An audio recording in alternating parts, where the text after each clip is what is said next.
Luego de haber repasado cómo se va desarrollando el regreso a clases en los distintos estados de la República, vamos al análisis y para ello le doy la bienvenida al coordinador del doctorado interinstitucional en educación de la Universidad Iberoamericana de la Ciudad de México, el doctor Luis Medina Gual. ¿Cómo estás, doctor Luis? Bienvenido, buenas tardes. Gabriel, muy bien, muchas gracias. Un saludo a ti y a tu auditorio. Oye, doctor, bueno, vamos empezando esta charla, teniendo en cuenta que el programa de escuelas de tiempo completo, digamos, no es una generalidad en las escuelas públicas, son algunas escuelas, pero poco a poco se había venido construyendo. ¿Qué impacto puede tener, e independientemente de la brecha educativa que ha provocado las clases a distancia, qué impacto puede tener que este programa desaparezca, doctor? Pues tenemos que pensar que este programa inicia en el 2008, en el periodo de Felipe Calderón, porque si bien fue controvertido al inicio, en realidad estudios, por ejemplo, realizados por el Banco Mundial mismo, indican que los estudiantes que estuvieron dentro de este programa tuvieron un rendimiento mucho mayor, sobre todo por esta situación de que el tener este apoyo extra, ya sea con las comidas, con las actividades extracurriculares, blindaba también a este tipo de estudiantes que se encontraban en condiciones de vulnerabilidad para tener un mejor rendimiento. De tal suerte que ahorita, sobre todo en este momento en que la pandemia ha creado un costo adicional al que normalmente se tenía en las clases, en el tener tal cual la posibilidad de mandar a los estudiantes a la escuela, el programa de escuelas de tiempo completo sin duda es o era uno de los recursos, digamos, como más importantes para las personas en mayor situación de vulnerabilidad para poder lograr esta idea de la gratuidad en la educación.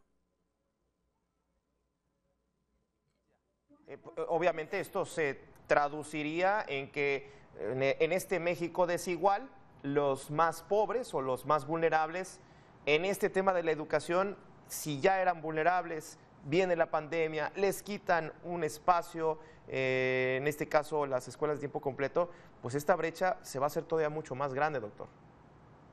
Claro, y máxime sobre todo porque, como hemos visto, la política educativa a últimas fechas ha sido una política universalista, donde a todos le damos absolutamente lo mismo, por ejemplo, becas universales, ¿no?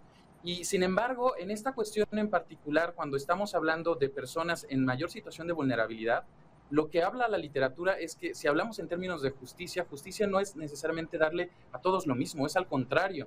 Desde John Rawls, académico de Harvard, lo que indica es justicia significa hacer acciones compensatorias. De esta suerte que este tipo de proyectos como escuelas de tiempo completo o, por ejemplo, en su momento oportunidades, eran unos de esos proyectos que de verdad permitían nivelar el terreno de juego para las personas que se encontraban en una mayor situación de vulnerabilidad. Sin duda, el pensar en la desaparición de este programa, que ahorita se menciona que se está pasando al programa de la escuela nueva, ¿no? Eh, Tendremos que ver cómo va a estar operando, si todavía van a haber fondos, que se decía que todavía el año pasado, cuando salió este reportaje muy famoso de que iba a desaparecer la escuela de tiempo completo, se empezó a ebullir este tema y el mismo secretario de Educación en su momento dijo, no, no se va a desaparecer, simplemente se van a cambiar los recursos, se van a asignar a otra dependencia, pero como vemos al menos en este momento, ya como mencionaste en tu espacio, ¿no? También tenemos ahí el caso de Baja California o de Sinaloa, que también están mencionando que no existe actualmente la idea de la vuelta a escuelas de tiempo completo. Vaya, entonces es muy complejo. De los recursos, la educación parte de recursos. Se habla de la, como bien dices, la reasignación de los recursos para poder, pero vaya, una escuela de tiempo completo, y esto aquí me gustaría aterrizarlo, tiene que tener recursos, no es distinto, o más bien es bastante diferente a la operación que tiene una escuela que no tiene el comedor, que no tiene la cocina, que no tiene esos espacios. Vaya, los recursos, en vez de moverlos, deberían de incrementarse a estos programas, digo, en caso de que lo quisieran continuar, ¿no? Desde luego, y si nos vamos un poco históricamente, en realidad no es que el costo fuera gigantesco, ¿eh? Habrá que ponerlo un poco en números redondos, era alrededor de 90,000 pesos anuales por centro escolar. De tal suerte que tampoco estamos hablando de una inversión que era gigantesca, pero los beneficios eran tremendos. Brindaban la posibilidad de tener un comedor escolar, ¿no? Esto también, como tú bien mencionas, no era para todas las instituciones públicas era para aquellas que tuvieran una situación más de vulnerabilidad. Entonces, pensar que no se pueda operar con este recurso, no es posible tener una escuela de tiempo completo si no se tiene estos recursos, ¿no? Amén de que también se utilizaban para algunas compensaciones para docentes o para poder operar ciertas actividades extracurriculares. Es decir, la escuela se volvía en un centro, en una instancia también de protección al menor, ¿no? Que no necesariamente tenía las condiciones en su casa de esta, digamos, como protección de cuestiones socioculturales y demás que la escuela brindaba a través de este programa.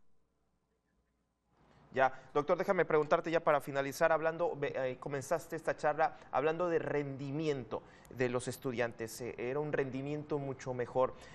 ¿Cómo se refleja, hablando de una alimentación, una dinámica que es de todo el día, pues vaya, era de tiempo completo? ¿Cómo se traduce este rendimiento en los resultados? Porque a veces nada más estamos pensando, bueno, el estudiante saca 10 y ya, pero ¿cómo se traduce hablar de tienen un mejor rendimiento? Claro, Gabriel. Y en ese punto yo creo que sería importante inclusive irnos a otros países, ¿no? Que parecería que no son comparables, pero por ejemplo, en este tiempo de la pandemia en Reino Unido, por ejemplo, que ha cerrado las escuelas, allá en Reino Unido, la parte, por ejemplo, del comedor para los estudiantes era una cosa universal, ¿no? Entonces, que los estudiantes estuvieran desde sus casas. No todos los estudiantes, inclusive en estos países desarrollados, tenían la posibilidad económica de poder sufragar, digamos, el costo como tal del desayuno de los estudiantes. Entonces, inclusive estos estudiantes de países desarrollados se vieron afectados. Pues si en México este programa en particular daba alimentos que se traducían también en un bienestar, digamos, integral de los estudiantes. Y bienestar, hay que pensar ahí que es desde la parte de salud, ¿no?